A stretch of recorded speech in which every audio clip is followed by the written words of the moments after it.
নমস্কাৰ, ডিমা হাছাও টাইমছৰ বাবে ধন্যবাদ। মাইবাং সুভাষনগৰত যোৱা মঙলবাৰে পুৱা সংঘটিত অগ্নিকাণ্ডত 13টা পৰিয়ালৰ গোটেই ঘৰ তথা আচবাবপত্ৰ জ্বলা গৈছে। ইতিমধ্যে এইকেইটা পৰিয়াল সমস্যাৰ সন্মুখীন হৈছে।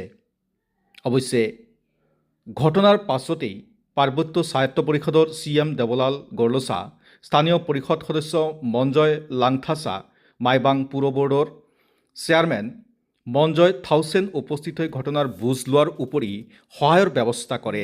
জিলা প্ৰশাসনৰ ফালৰ পৰাও ইতিমধ্যে সহায় আগবঢ়োৱা হৈছে।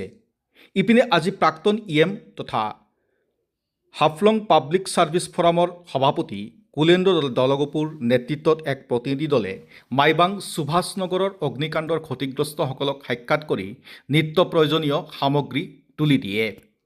পাছত হাফলঙত উপস্থিত হৈ ডিমা হাছাও জিলাৰ ভাৰপ্ৰাপ্ত জিলা আয়ুক্ত AK ইলিয়াছ আলীক সাক্ষাৎ কৰি এক স্মাৰকপত্ৰ তুলি দিয়ে, য'ত পাব্লিক ছাৰ্ভিচ ফৰামৰ ফালৰ পৰা মাইবাং অগ্নিকাণ্ডৰ ক্ষতিগ্ৰস্ত ৰাইজক আৰ্থিক তথা চৰকাৰী আন সাহায্য প্ৰদানৰ আহ্বান জনোৱা হয়।